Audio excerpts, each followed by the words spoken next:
Изминатиот викенд се одигра меѓународниот турнир во организација на фудбалскиот клуб Куманово Евроспорт по повод 20 години од основање на клубот, а на кој настапија звучни имиња од Европа.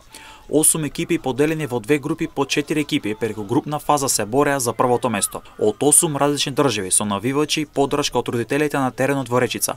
Овој турнир беше место за уживање во вистинската фудбалска магија на фудбалерите од генерација 2013. Турнирот го освои српскиот гигант Црвена звезда. Прославата беше проследена со верните дели кои пристигнаа во Речица со цел да ги бодрат младите фудбалски таленти. На второто место заврши шпанскиот гигант Депортиво Ла Коруња, додека пак на третото место заврши домакинот Куманово Евроспорт. Четврта екипа на турнирот беше Сараево од Босна и Херцеговина. На петото место заврши Бринје од Словенија. Шеста екипа на турнирот беше Бершот од Белгија. На седмото место заврши екипата на ЦСКА Софија од Бугарија, а пак на последното 8 место беше екипата на Малта од Малта. Телевизија М-нет беше медиумски покровител на овој турнир на кој учествува 8 екипи. Гледач на телевизија М-нет има ексклузивна можност да ги проследат сите надпревари од овој турнир преку директни преноси.